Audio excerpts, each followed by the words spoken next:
Hello, everybody, and welcome to practice number 8 of Circuit Lab. My name is Russ Burleson, and I hope everybody's doing well.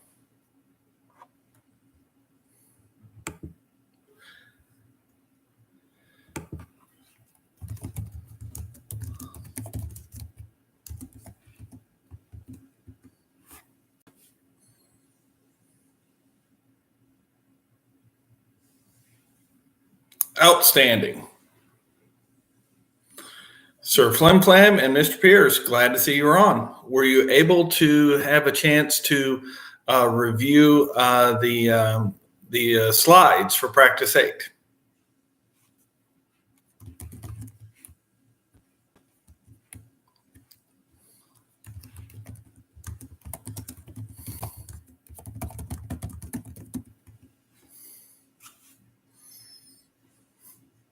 Are there any questions before we start?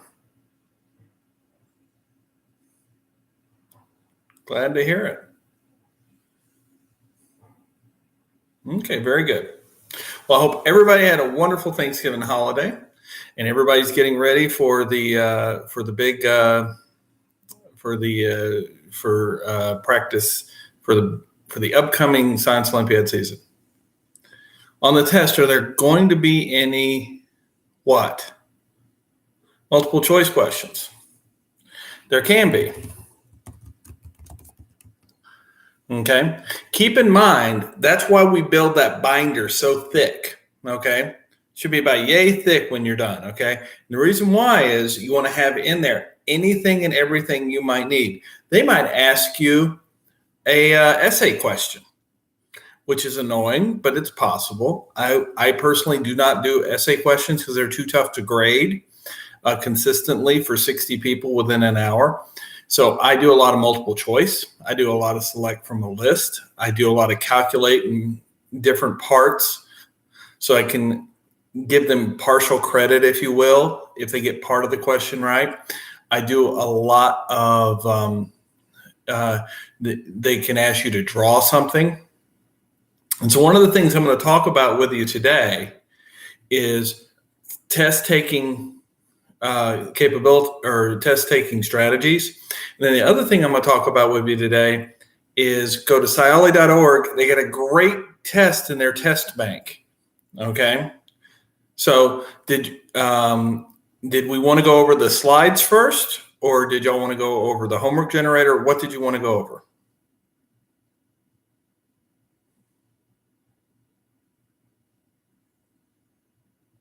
Slides. Okay, we'll go over slides first. So hopefully you can read this. So here we were in Circuit Lab, Practice 8, Motors and Sample Competition. So if you look at it, electromagnetic fields created by current, we use them a lot when making electromagnets. So if you take the wire and you wrap it around and the current is flowing that way, okay? So the current is flowing in a corkscrew pattern this way. If I follow my fingers around the way the current moves, not the way the wires turn, but the way the current moves, my thumb will point towards the North Pole. Act just like a north-south pole of a normal magnet. That's why they call it an electromagnet. The magnetic field strength, B, is equal to mu, which is the permeability of the inside here, times the number of turns per meter, so the turn density, times the length, okay? And so basically it ends up being times the number of turns, okay, if you want to know the truth. Because if you look at that, the length times the number of turn density is the same thing as the number of turns. So if you look at it, in this particular case, that's how you can figure out the North and South Pole. And then if you go to the homework generator, and we go to level 1 magnetism, we often have the current going around here. So it's, so here's the current going around, and I want you to draw the magnetic field lines, okay? Now it should have an arrow on it so that it can show you which way it is. And I want you to draw the North and South Pole and draw the magnetic field lines.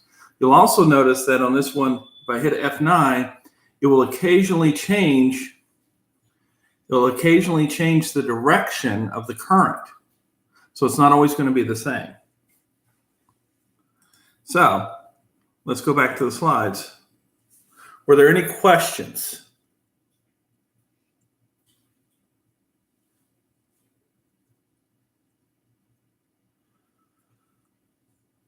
Hold on a second.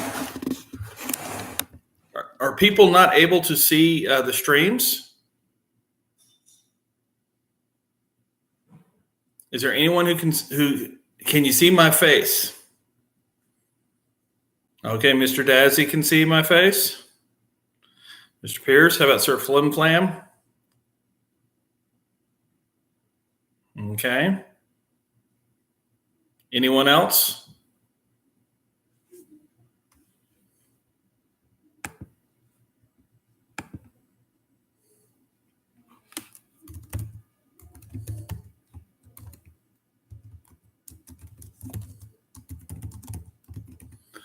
Oh, good. Ohio Science Olympiad.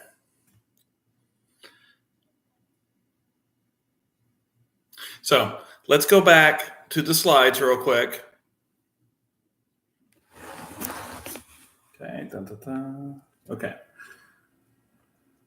So a magnetic field, if you look at it, each one of these wires gives off a circular magnetic field, just like what we saw with the single wire. And when they add together, they create the magnetic field lines. And remember, it goes out the north, where the arrows go out of the north and into the south. Now, the Lorentz Force Law is basically we solve for the force due to electric fields and the force due to magnetic fields. So the force due to electric fields is easy. That's just Q times E. So you take the total charge times the electric field and you'll get the force. Okay? Now, so that's the electric force. Also, if you want to solve for the electric field is equal to the force divided by the charge in coulombs. Okay? These are good equations to have. Now, the magnetic force is equal to the charge times V cross B. Now you say, well, what's cross mean? Well, what cross means is that you take the velocity direction, and let's say that's your finger here, okay?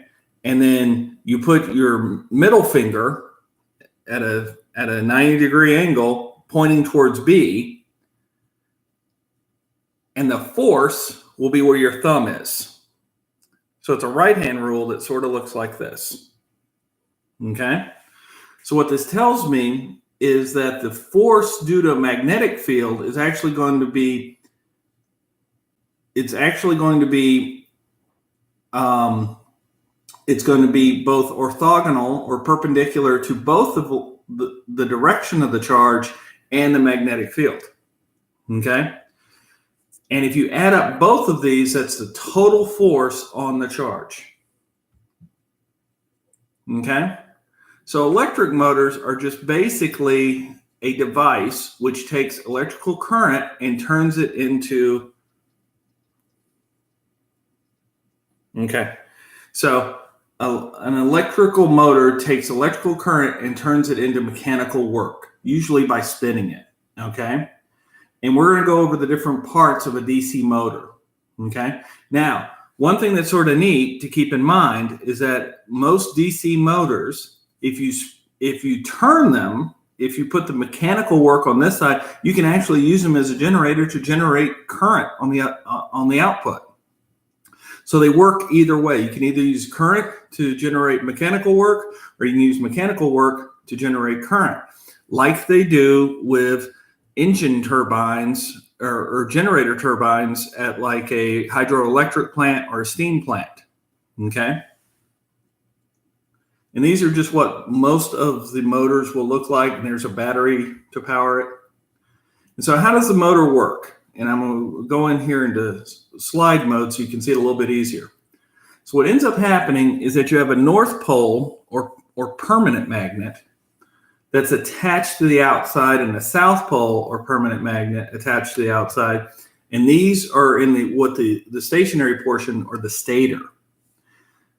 The armature, which is the part that holds all the coils together, that goes like this, has wrapped coils around either side that we can apply a current to. And what we do is we apply a current such that that current will then switch from a north to south pole.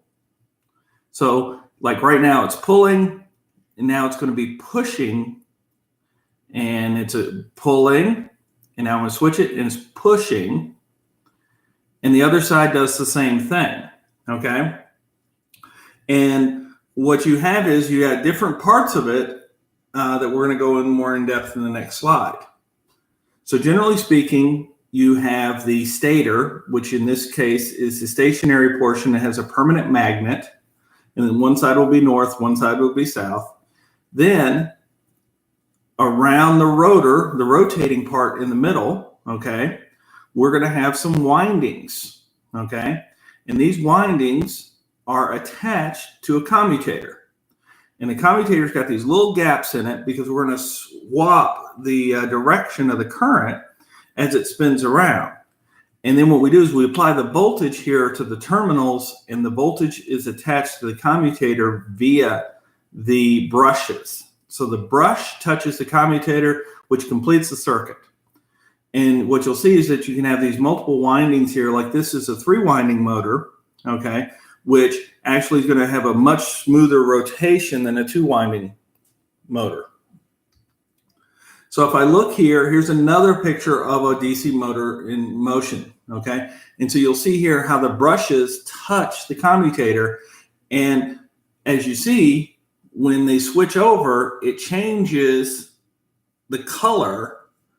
In other words, the north and south pole. And you can see it over here as well, okay? Is that here's the commutator spinning around attached to the brushes, okay? And here's the windings. And then the windings are then being pushed or pulled around these permanent magnets. Here's another drawing of a commutator, okay? Remember, it's always going to have these little gaps in it, and the brushes are attached to either your power or to your terminals. Now, there are non-brush DC motors. Brush DC motors are the most common. Most of your questions will be about those. But keep in mind, if you use too much power, they run too fast, or it's not cleaned, or they just get old, they will wear out. Non-brush motors use the magnets, but they send pulses. So they've got a little of an electronic component to it, okay, to the windings. And these, and the faster the pulses come, the faster the motor spins. Now, do you remember how I said, well, we had 2-winding motors? Well, if we had 2-winding motors, this is how much torque they produce. Because whenever you hit where it's at the commutator, for that split instant, you get very little torque. So if I'm spinning something, I'm going to have every half turn, I'm going to have a drop off in torque. So what they do is they do like 3-winding motors. If I do a 3-winding motor pattern, you'll notice that I actually don't have any time that all 3 of the windings are not giving me power. So therefore, it's a much more, you add these up and it gives you a much more even and consistent torque. Keep in mind, we will be working on binders, and those are your lifelines. Make sure that you spend a lot of time every week on improving your binder and use it for studying. Now, let's talk about a sample practice. I went to Scioli. I went to scioli.org/test. Okay? Basically, I go to scioli.org. I come here to Test Exchange, okay, and I come down here to Circuit Lab. You got the key, you got the sheet, this is the answer sheet, and you got the test. I recommend downloading all 3 of these Keeping in mind, this is a Division C test. It's a very good one. I really like it. But for Division B, just do the parts that are legal for B. And there's a couple things I want you to do when you're looking at this test, okay? When you look at the test, the first time I want you to do it, I want you to run it and only give yourself 40 minutes. I want you to have your binder, your calculator, everything that you would normally have with you, okay?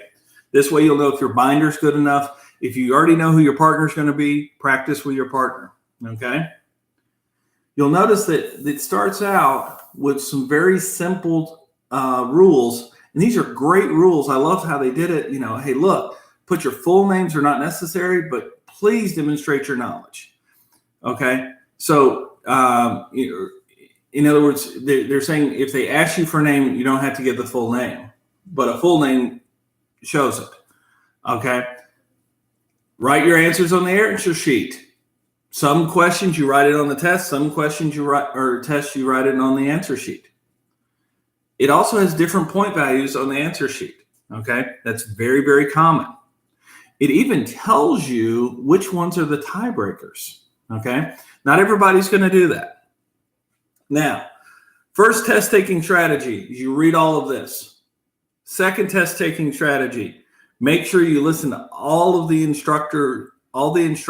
that the event supervisor is going to give you, because they may tell you don't do test question number 3 or something like that, or they may give you corrections, or they may answer a question. So you always listen to them.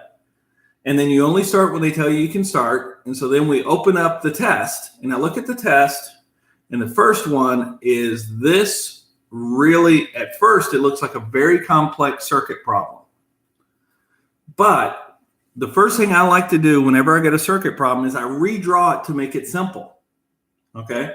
Because if I look at this circuit, the first thing that pops out at me, all of this is node 1. So everything from the top here all the way over here, this is all node 1.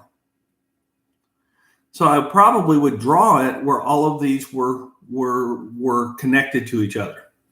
Node 3 is here. So from 1 to 3, I've got a 10 and a 20 ohm resistor in series, okay?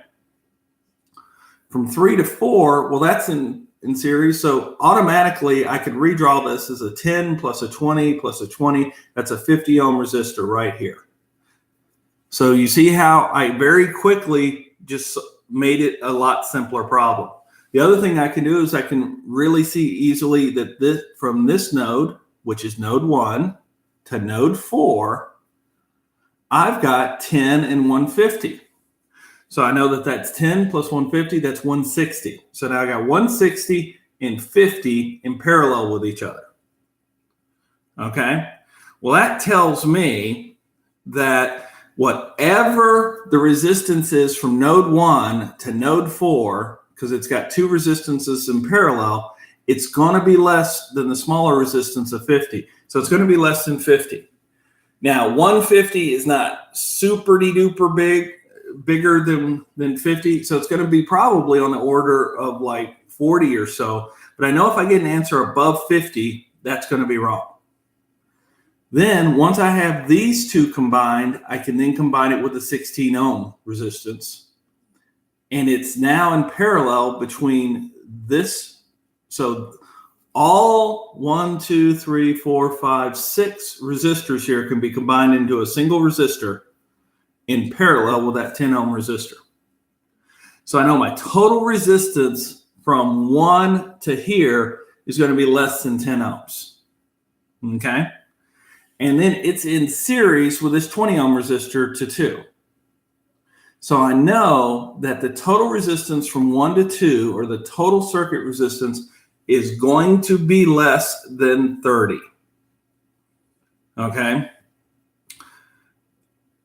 Does that make sense? Oh, wait, we've got other questions. All right. Okay.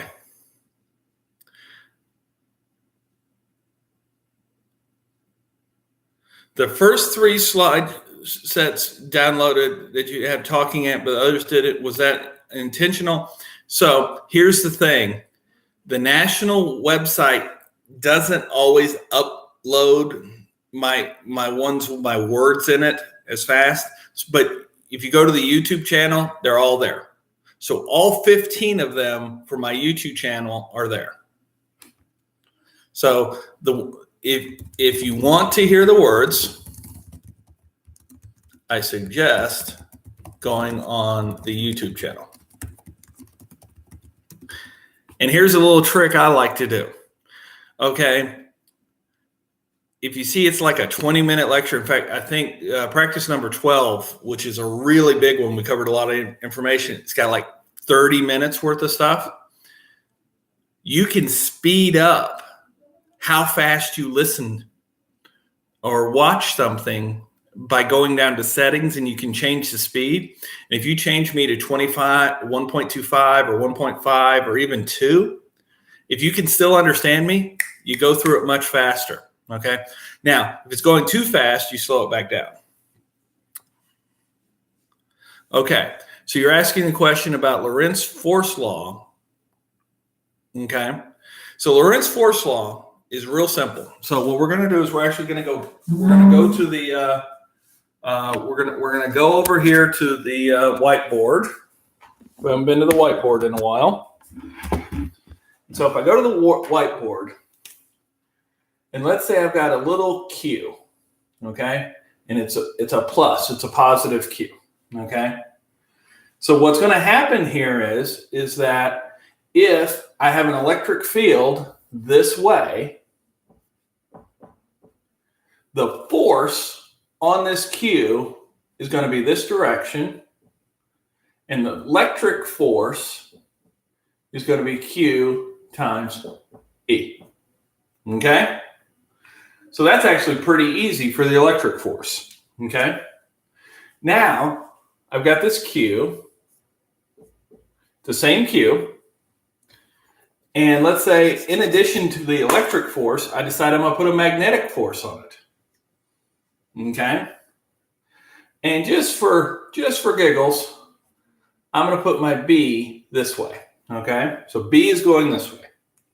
B is going to the right, E is going up. So my electric force, my force of electric is going up. Now, who here knows what the magnetic force is on this stationary Q? Write it down. You can look it up in your notes. You can look it up on the slide. You can look it up in your binder. Let's see who's the first one to write it down. What's the magnetic force?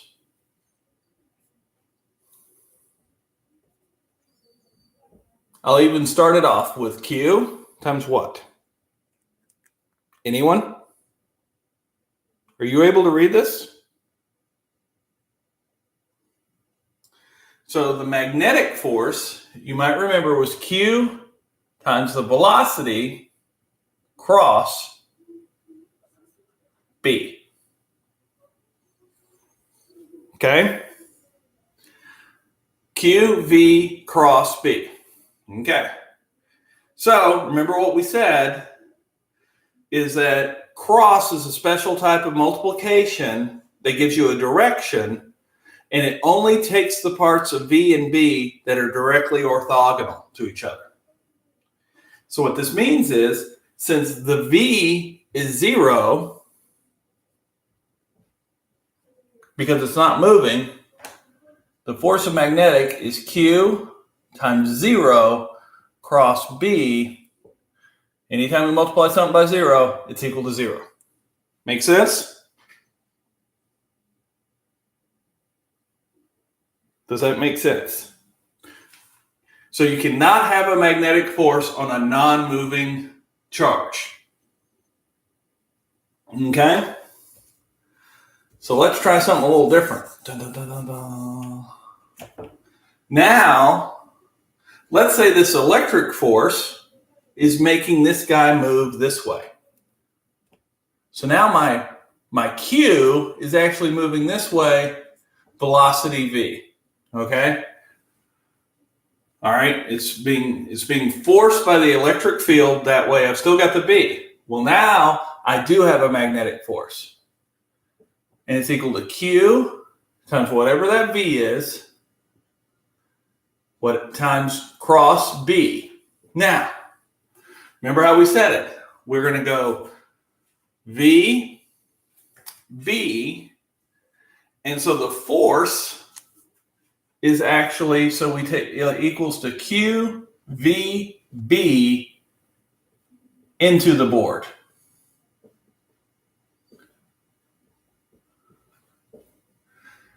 Okay? Or if I was using, it's basically, it would be minus q, v, b. If z is coming out of the board, then it's going into the board. Okay? Now, let's say, I've got a situation now. Let's get rid of the electric field for a little bit. We're just going to have a magnetic field. Now, if I've got Q and the velocity is this way, what is the magnetic force on that?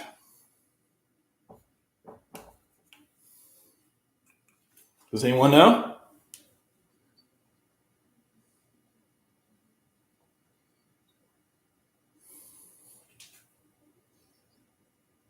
That's right, it's 0.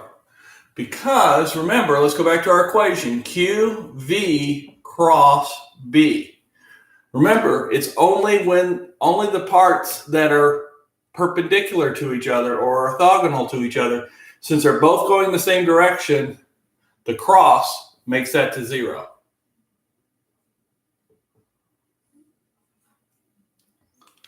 Okay? And so that is the short version of the Lorentz Force Law.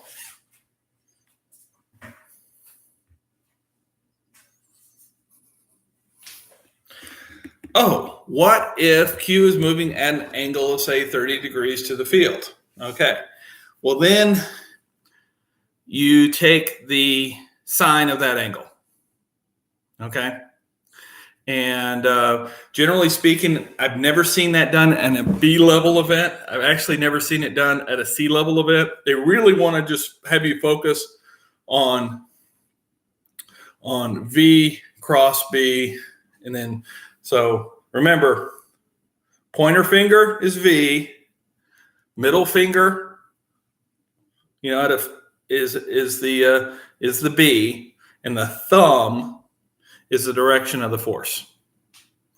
But look that up about how to do a cross and a dot product. And it's either the sine or the cosine of the angle. Okay? In fact, I'm positive it's the sine. Because when it's 90 degrees, it's 1.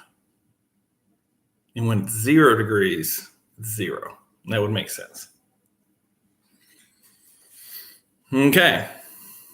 Now, where we use Lorentz Force Law to change the direction of a particle, who here's ever heard of a particle beam accelerator? Who here's ever heard of a cathode ray tube?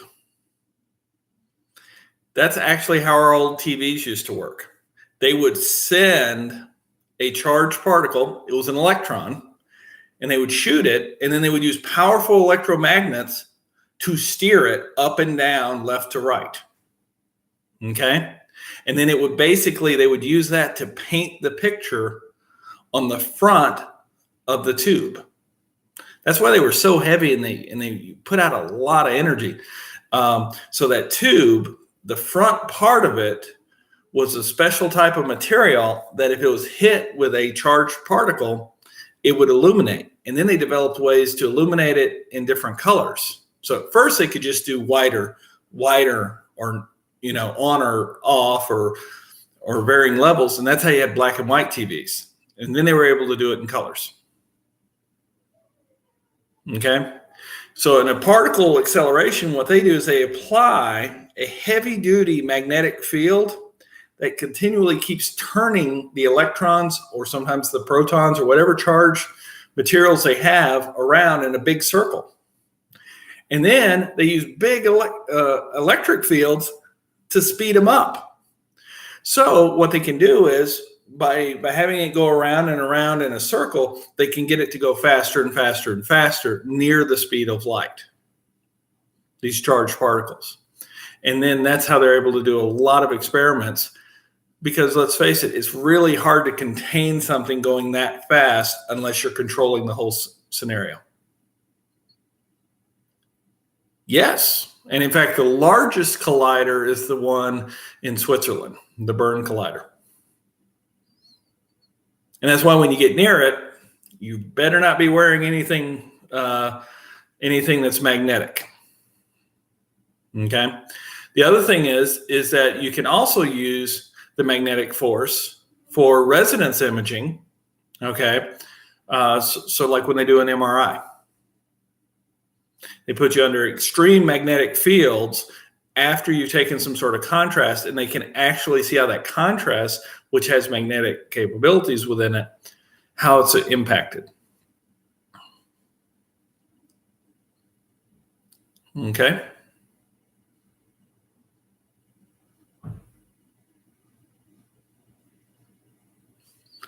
All right. Next question. All right, let's go back to the test. So I sort of showed you how to quickly redraw this, make it simpler, and then you'll notice I looked real quickly at what I could combine easily, and I added those things. When I'm answering the questions, look at the questions that they ask and answer the easy questions first. If you've got one person on your team who's really good with doing circuits, they may want to tackle this. But keep in mind, the voltage between nodes 1 and 2 is easy. That's 10 volts. Boom. That's a layup because there's 1 and 2 and there's 10 volt battery right there. Done. Okay. But when you get into 2 to 4 and when you get to 4 to 3, those are actually a lot more difficult. So my recommendation is don't do those right off the bat. Do those later. Okay. But again, you'll know how to simplify. But you'll notice it asks you to find the effective resistance of all the resistors. Well, you need to do that before you can do your circuit analysis. So guess what? You could do 1A first, but then you need to do 2. And then when it asks for the current between R through R1, through R1, well, that's the entire current flowing through the entire system. So that's 10 volts divided by our almost 30 ohm resistance, okay? So I could do 1A, 2, and 3 first. Then I can go do these, but these are much harder questions, and you'll notice they're only a half a point. So I'm probably not going to do those right off. I'm probably going to wait and come back later to see if I've got time to see if there's easier questions. Color code R, R7, which has a 10% tolerance. Okay. Well, if I look over here, R7, that's 150 ohms. If I go to my resistor chart, okay, which actually you should have in your handy dandy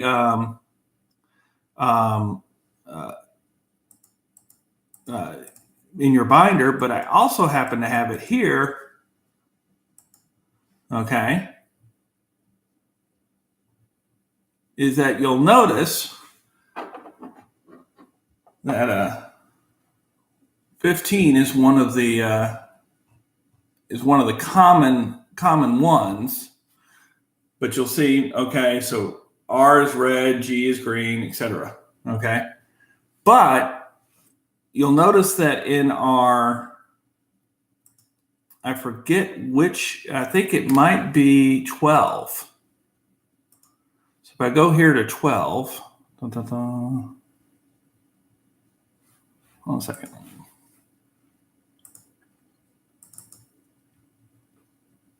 Actually, I don't have 12. I happen to know 115 or 150 just so happens to be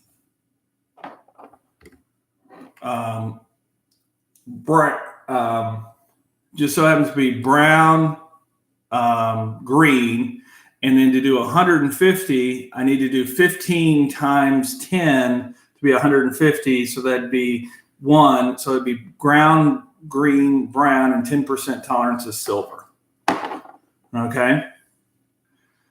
Find the power dissipated by R7. Again, that's actually a much more difficult problem. It's right up here with these guys. So these 3 questions here are as difficult as number 5. So I'm going to save those 4 for later because I'm trying to go through this as fast as possible. Okay, now I look at this problem, and this is a 2-source problem. So I know that I'm going to want to redraw it because this is a horrible way to draw this diagram. Okay, because I've got this node here is 0. Okay, so this, I always like to make that all my bottom. And then I would flip this up and make this a minus 5 volt battery over here with a 3.1 kilo ohm resistance here. Okay, which then goes over here to the 6.3 kilo ohm resistance. Okay, and the 500 ohm. Then I can take turns, if you will, by going with, solve it with just the current source in place and make that a short, and then solve this one with with just the voltage source in place and leave that as an open.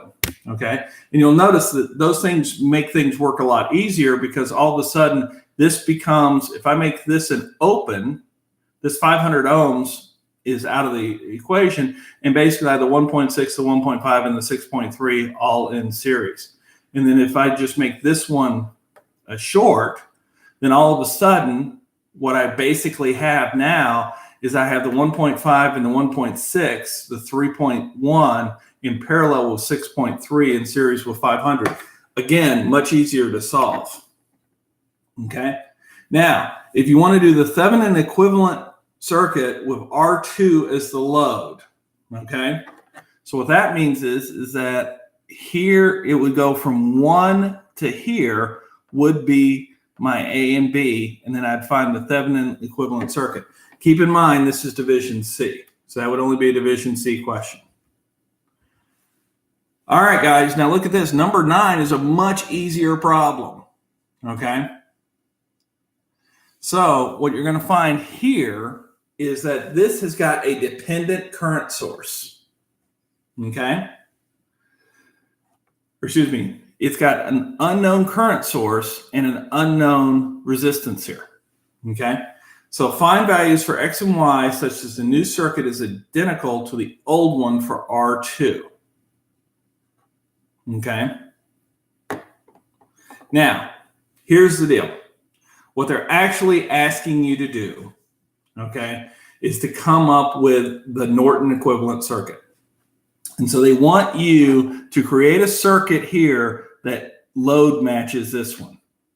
So just looking at it, I know that Y's got to be equal to 1.6 kilo ohms, okay, or 1600, okay, and I1, okay, it doesn't matter. I could put anything in there, okay?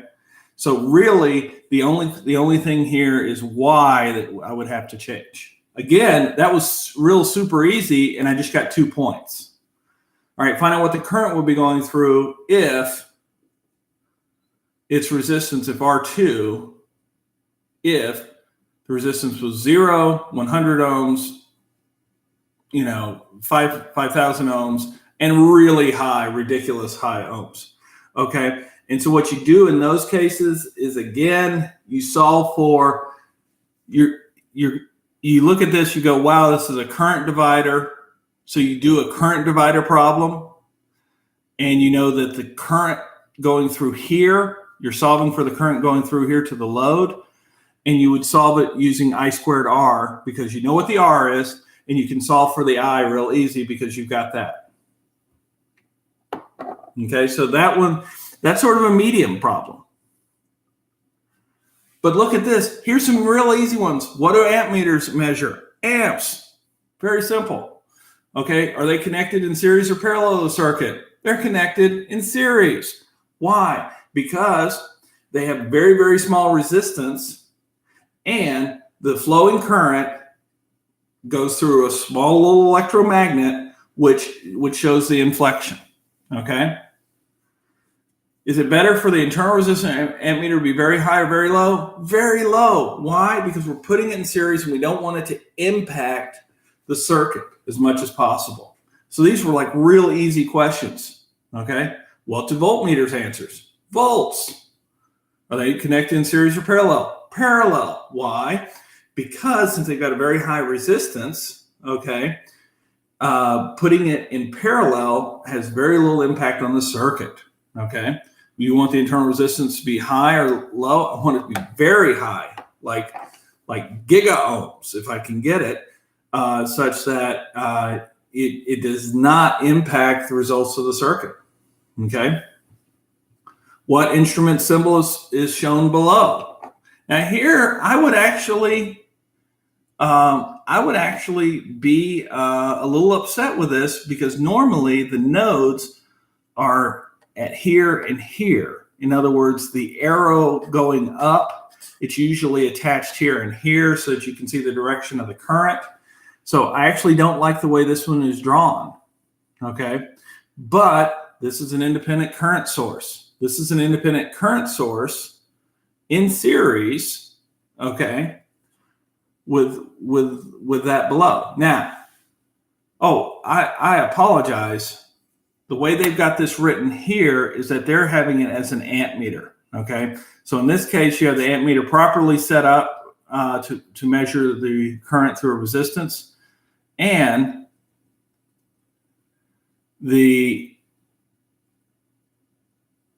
then you see and identify the instrument composed of the elements below here. And what you have here is that you have an ammeter in parallel. Okay, and you'll see I can go back here and I can check all of these. Wow, brown, green, brown, silver, we got that right. Okay.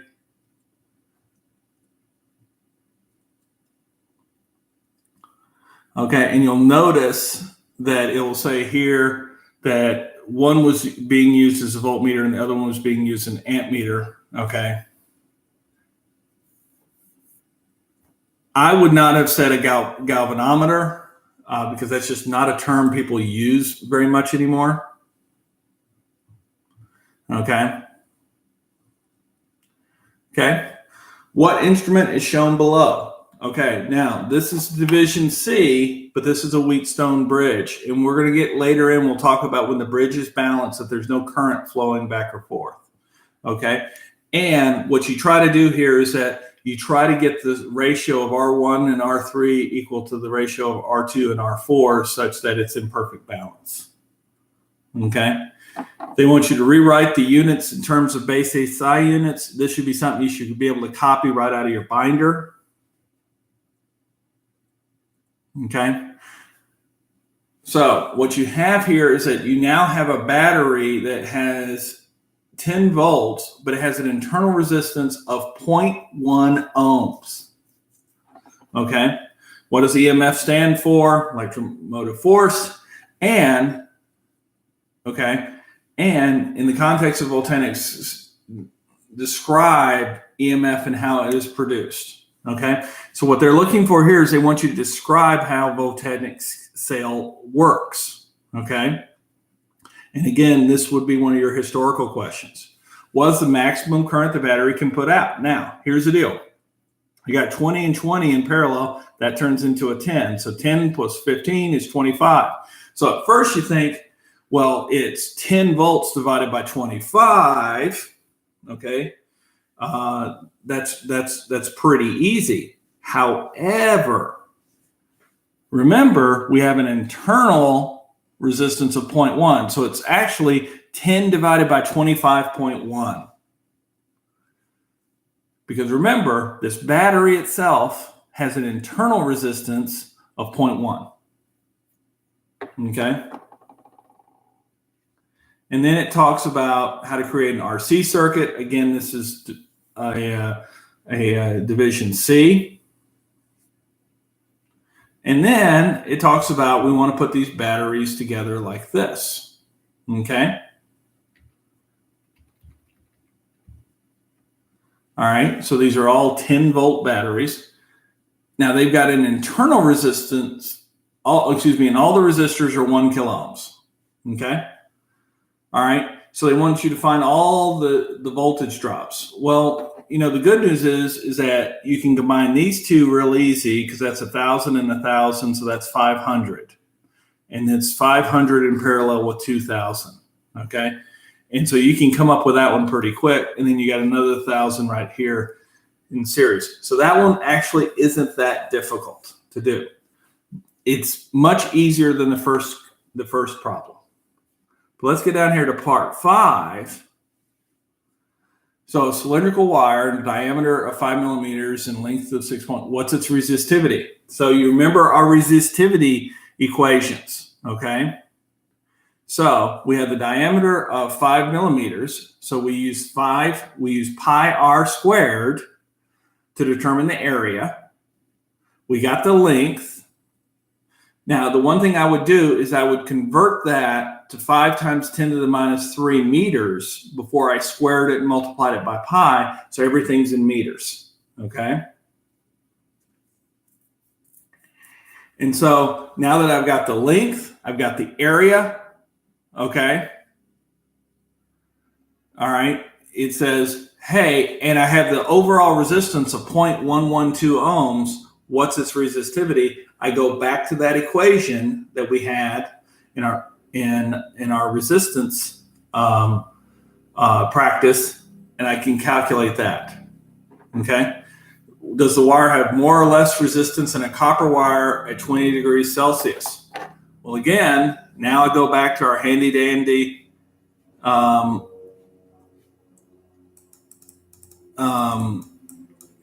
binder, and I look up.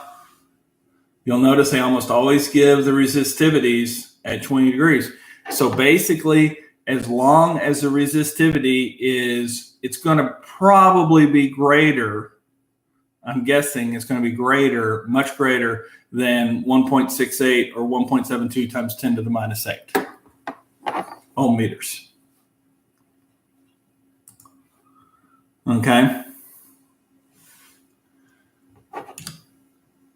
Okay, what resistivity does an ideal wire have? That's easy. That's 0 by definition because it's ideal wire. 23, okay, the drift velocity in copper, okay? So this is the velocity of charges that drift along due to the electric field or due to the voltage, okay? And so you can then figure, there are equations to do this. I've actually never seen this one before. But basically what they're trying to have you do is if they give you the number of electrons per cubic meter and they give you the diameter, okay, they want you to try to figure out how many electrons go past a particular area over a particular time at 5 amps. And so 5 amps tells me the number of charges, okay? And so you can then calculate the drift velocity, okay? Again, that's division C. Who assigned the direction of conventional current? I'm just gonna guess, because I don't have my binder with me, that was Ben Franklin. Yes, it was, old Ben, okay? Now, we look at some of these problems. This is a very complex circuit here. And so I would wait to work on it till last. This one here is a much simpler circuit. I would probably work on that one well before I work on the complex one. Okay? Then the rest of these are all pretty much division C. Okay? Because you've got the Boolean algebra ones. Okay? Who determined mathematically a formula for the magnitude of force between 2 point charges? Well, that's Mr. Coulomb. Okay. When was the law published? Again, that's a history question. What was the name of the paper in which it was published? Okay, that's sort of a trivia question, but if you've got it all written out about what Coulomb did, you probably have that. Okay. You've got another question here that's a history question, and notice it's a tiebreaker. Make sure, since it's a multi-part question, you answer each part. When was the watt defined in electrical and magnetic units? I actually, I'd be surprised if you happen to have that in your book, but if you do, great. If you don't, I would add it in. And how many international watts are there in 1 joule per second? Okay. So what 2 electrical units are named after Michael Faraday? Okay. So one is the farad, and the other one is the Faraday. And then you come down here. Who suggested the term mho for the reciprocal of the ohm? See, now that's one I never would have guessed. Lord Kelvin, William Thomson. Now, number 40A. Who suggested the term mho for the reciprocal of the ohm? Is that a legal question or an illegal question?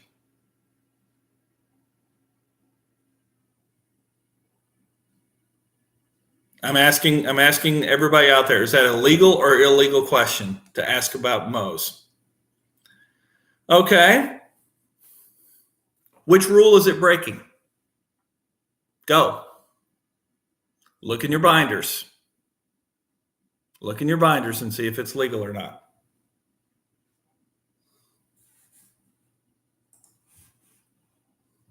And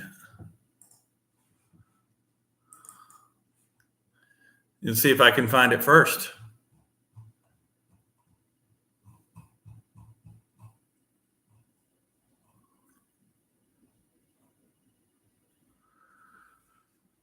Dun, dun, dun.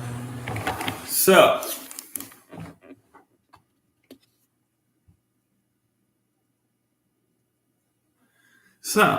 basically, what we say here is that you can ask, if I look to 3CI, historical perspective of electricity discoveries made by Volta, Ohm, Tesla, Hertz, and Faraday. Okay? Kelvin is not one of them.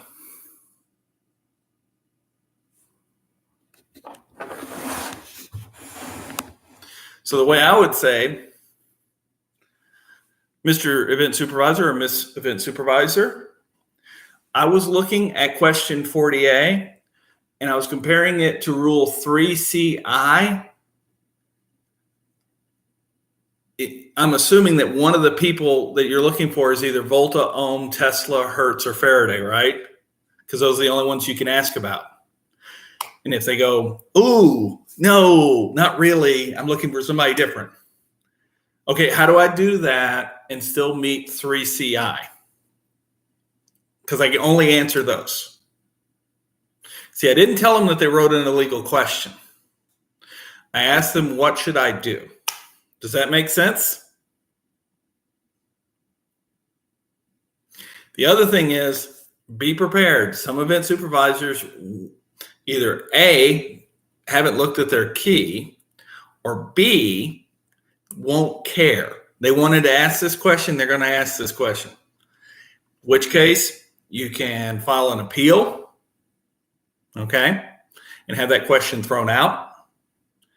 Or if you happen to have it in your binder, you can just answer it. Now, if you have it in your binder and you can answer it, and you're sure it's right, it may be in your best interest to not have it thrown out because the other people may not have as good a binder as you. So is the question about the Coulomb legal?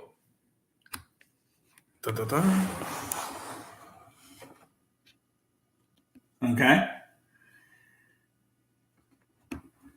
Here's where the Coulomb one comes in. The properties of electric charge field sources had Coulomb's law and capacitance. Okay. So by 3 CII, okay, I would say the Coulomb's question was actually legal, with the exception of I couldn't ask a historical question necessarily about it, okay? So probably the date, yeah, you could probably argue and say, hey, historical questions can only be these. Ohm meters do exist. Okay. All right. So did going through that sample test, did that help everybody?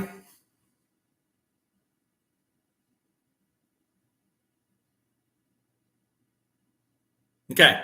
Now there was a question here about, hey, you got any tests that are division B? Because if you're division B, you can do a division C test, but you'll just have to skip over the stuff you don't know. Okay. So let's go back to Scioli. Okay. Well, that's the only circuit lab test that's out there right now. And you'll notice it says C. So I already knew it was going to be. But let's see if I got any more circuit lab.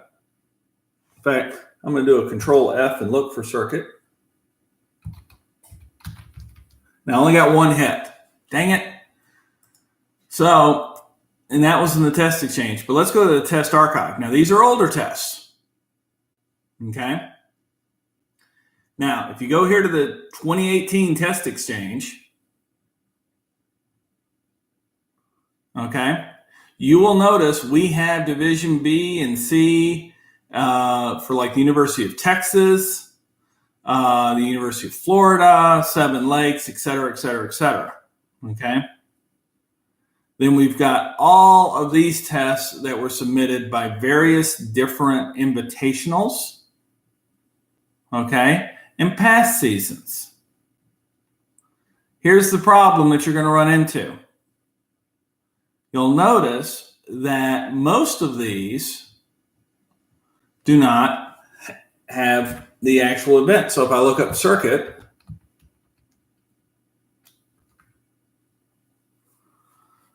there is nothing on Circuit Lab. Okay? So you have to know when Circuit Lab was last an event, and that was 2015. So if we go back here to 2015,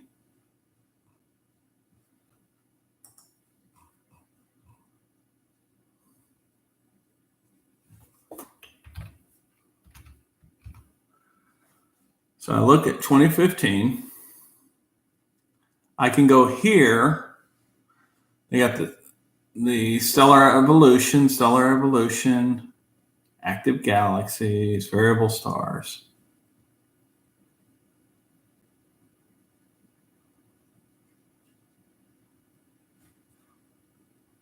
Let's see if they got one that says shock value.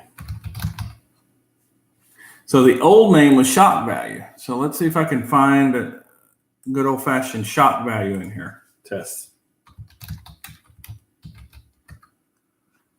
Okay, so you'll notice here are all the tests that they have. Now, they say that they've got one for 2019. They also have the Division B championship one here. Okay. So I go here to 2014. Okay.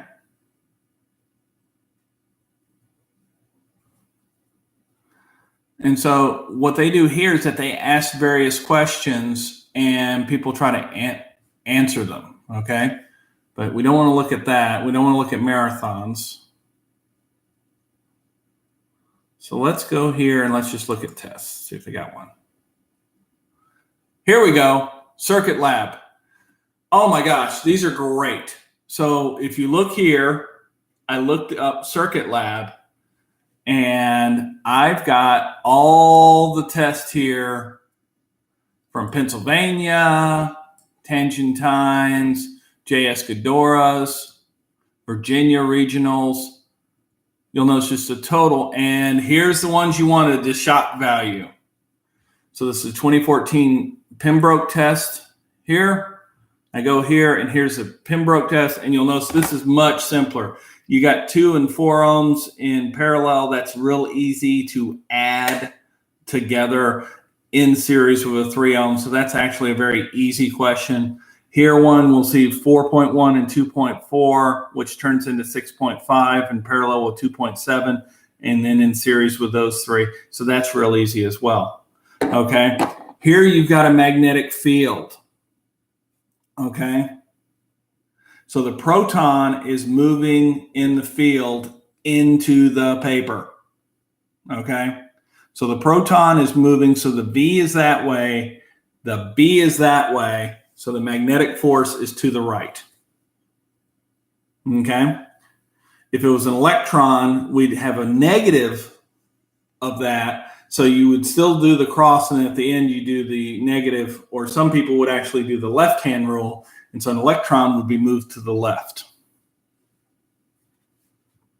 Okay. And so here, this is a very simple solenoid question. You know, we're trying to make an electromagnet with a nail. Okay. And the nail's got a particular type of got a good permeability to it. So as you see, this is a really good question and answer test. Okay. You'll notice that these are very simpler questions. Okay. And so look, you got the electric field line. So we know that C is a positively charged particle. D is a negatively charged particle. So the answer has to be C or D. Okay. It can't be A or B. So we know A and B are actually completely wrong. Okay. Now, what it's actually asking for here in the diagram, field lines are drawn between 2 particles. Which of the following are possible? Okay. Now, here's the problem that you got here, is that the number of field lines going out of here can indicate the relative strength. Okay. But it doesn't really tell you. Okay. It really doesn't tell you, if you will, the coulombs here. So you actually don't have enough information to tell. You remember we were talking about wet batteries. Here's a good wet battery question. Here's 2 particles that are 0.5 meters apart. Okay, using Coulomb's law. They're going to want you to draw the direction of the compass. So you'll draw your magnetic field lines, and one of them will be right through the compass. And so the actual direction of the field line will be the north pole of the compass will be pointed this way, because it'll be following around there. Remember, it always points towards the South Pole. It's not going to point directly towards the South Pole because it's too close. Okay, there's an LED. We talked about how LEDs work. So this is a really good question. And so this was the PHS Invitational 2013 shock value exam. All right. Does that make sense?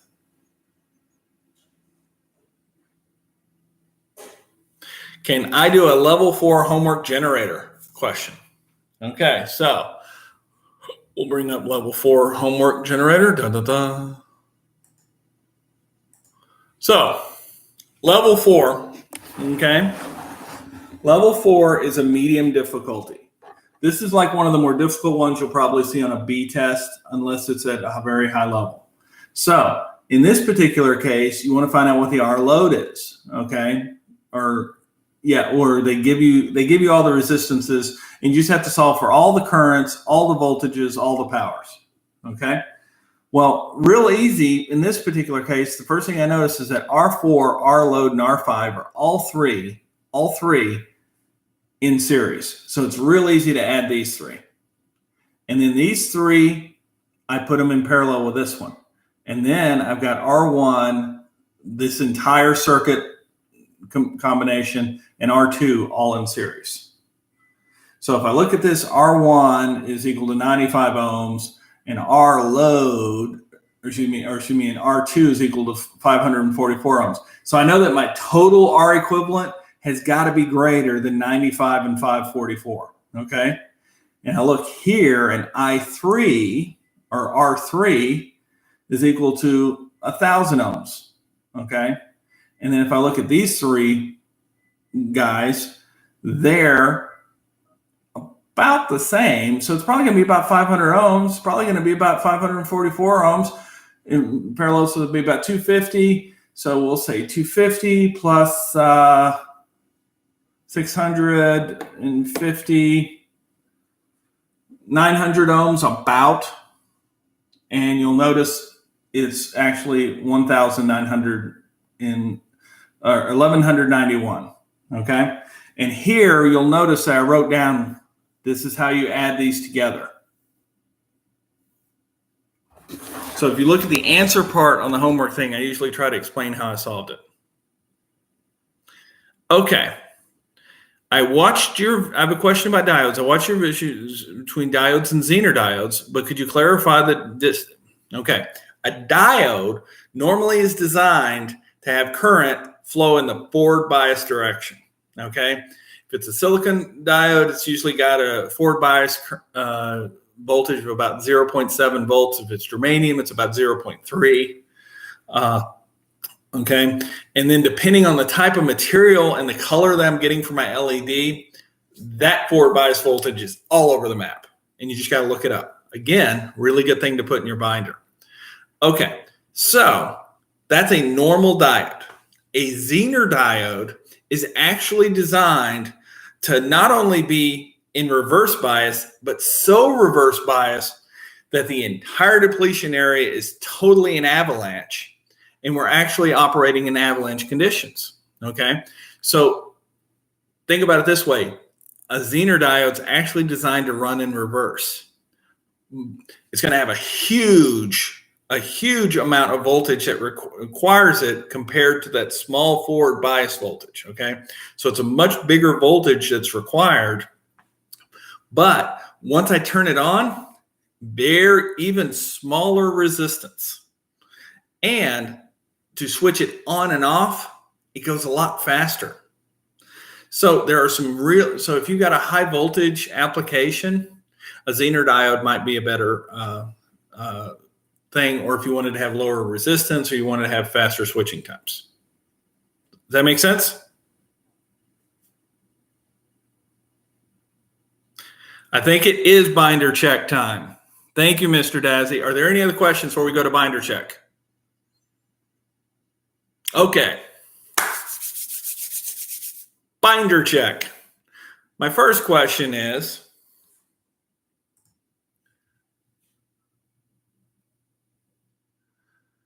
a three-way light switch problem legal? And if so, what rule? Go.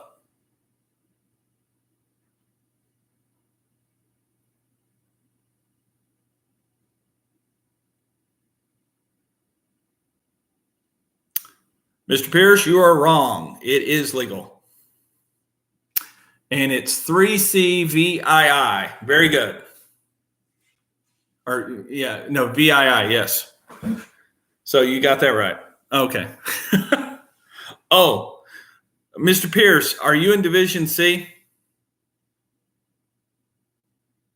If you're in Division C, okay, then don't worry about Zener diodes. Do not worry about Zener diodes. That was a Division C question. That one was for Mr. Christian. Okay. I probably should have started that. Okay. Give me, if I know the current and the resistance, what is the formula for power? Go. You have to find it in your binder. You have to find it in your binder.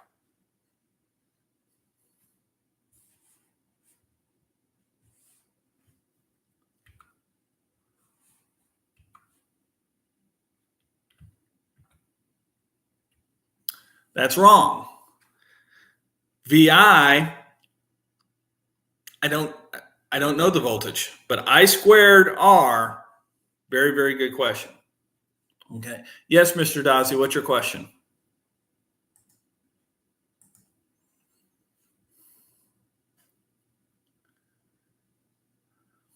Never mind. Okay.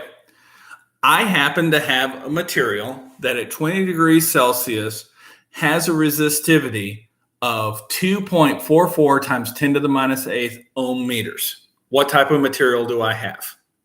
Go. I'm looking for a resistivity of 2.44 times 10 to the minus 8 ohm meters. Go.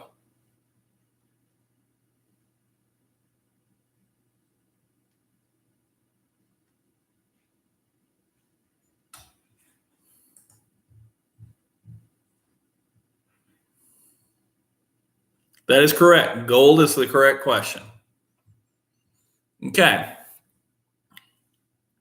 That's right. Now, I happen to have a solenoid or an electromagnet. I'm trying to figure out whether I'm better off using, hold on one second, please.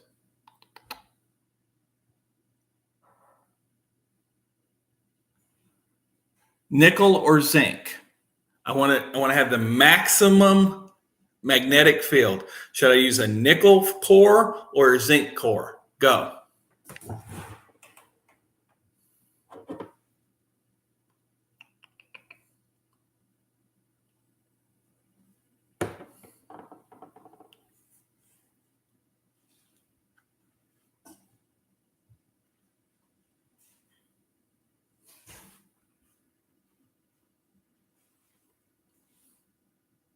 Okay.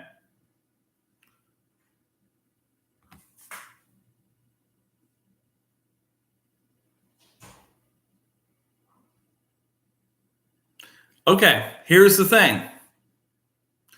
I actually have to look this one up because in my book, I didn't happen to have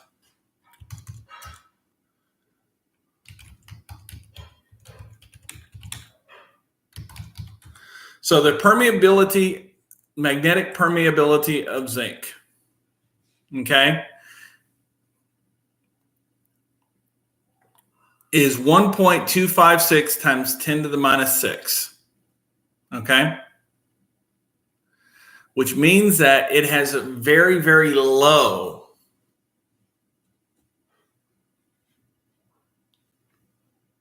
All right. We happen to have somebody on here who shouldn't be on here.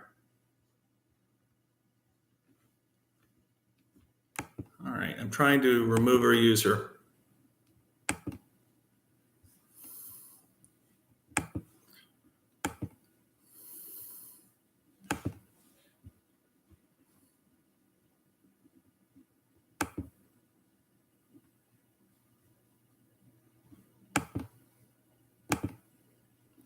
Okay.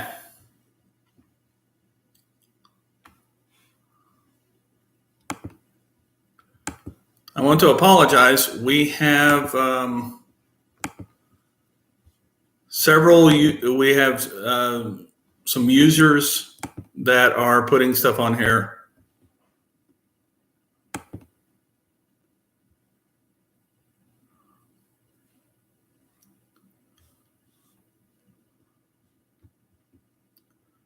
I'm reporting them as they come up.